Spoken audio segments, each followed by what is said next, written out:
কাফি ভাই, বাস্তবতাটা মাইনা নেন। একটা সময় আপনাকে খুব মানুষ ভালোবাসতো। আপনার যখন কন্টেন্ট শুরু হতো, দুই পাশে দুইটা কুকুর থাকতো, মশার কয়েল দিয়ে শুরু হতো আপনার কন্টেন্ট। সেখানে আপনাকে সবাই ভালোবাসতো। সেই কাফিকে, তারপরে জুলাই আগস্টের গণ অভ্যুত্থানে নেতৃত্বে দেওয়া কাফিকে সেখানে সবাই ভালোবাসতো।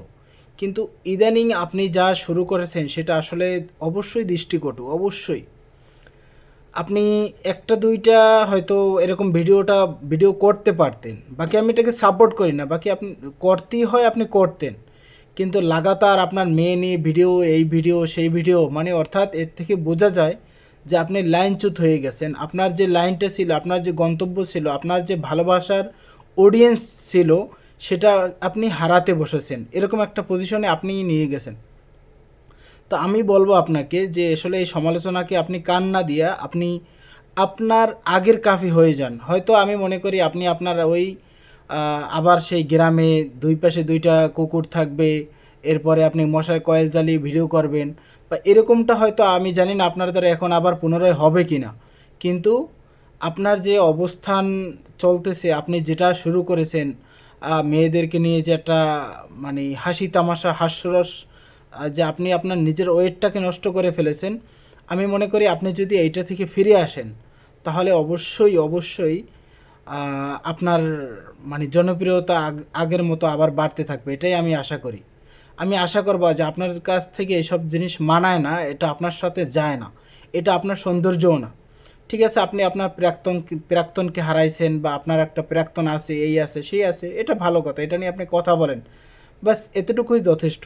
কিন্তু সেই জন্য আপনি অন্য অন্য মেয়েদের মানে এরকম ভিডিও করবেন বা এই করবেন সেই করবেন। আসলে আমাদের দেশে একটা সিস্টেম কি, যখন মনে করেন কেউ একটা ভালো কাজ করবে, তখন আমরা একদম তাকে মাথায় উঠেই ফেলাই, এটাই আমাদের বাস্তবতা। আবার যখন কেউ একটু উল্টাপাল্টা করবে, তখন আমরা তাকে একদম মানে পায়ের তলায় নিয়ে ফেলাই। তো সুতরাং আপনাদের আপনাকে এই দুইটা জিনিস সমন্বয় করে তারপরে চলতে হবে, যে আপনি এমন কাজ করতে যাবেন না যেটার দ্বারা আপনার আসলে জনপ্রিয়তা অথবা আপনার ভালোবাসা অডিয়েন্স তারা কমে যায়। এইটা আমি আপনার কাছে অনুরোধ করব। আর যারা কাফি ভাইয়ের বিরুদ্ধে কথা বলতেছেন, তো অবশ্যই তার এই কাজটা অবশ্যই ঘৃণিত কাজ অথবা দৃষ্টিকটু কাজ।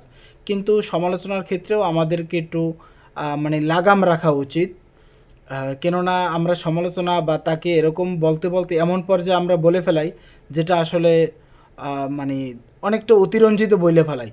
ঠিক আছে, তার সমালোচনা অবশ্যই করব, তার ভালো কাজে যেরকম আমরা সাপোর্ট করব, খারাপ কাজের সমালোচনাও করব। কিন্তু তাই বলে এমনভাবে এমন কাজ মানে এমনভাবে আমরা বলতে যাওয়া উচিত না আমাদের, যেটার দ্বারা আসলে তার একদম মানে কঠিন পর্যায়ে আঘাত লাগে। আমি অনেকের কমেন্ট দেখছি, অনেকের কমেন্ট, অনেকের পোস্ট, অনেকের ভিডিও, অনেকের কন্টেন্ট অনেকগুলো দেখেছি। কিন্তু অনেকেই সাবলীল ভাষায় সমালোচনা করছেন, আবার অনেকেই খুব খারাপ ভাষায় বা খুব বাজেভাবে রিয়্যাক্ট করেছেন। আসলে আমি একটা জিনিস বলতে চাই, যে আসলে সবাই যে ধোয়া তুলসী পাতা এমনটা না। ব্যক্তিগত জীবন খুঁজতে গেলে কিন্তু অনেকেরই এরকম কম বেশি ভুল ভ্রান্তি, ভুল ত্রুটি পাওয়া যাবে।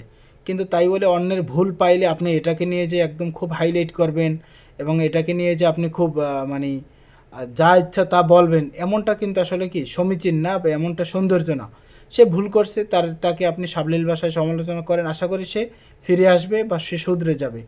তো সুতরাং আমি শেষমেশ কাফি ভাইয়ের কাছে এটাই অনুরোধ করব, যে আপনি আপনার স্থান থেকে ফিরে আসেন। আপনি যেখানে আছেন, এই স্থানটা, এই জায়গাটা আপনার সাথে মানায় না, এই জায়গাটা আপনার না। আপনি আবার আগের কাফি হন।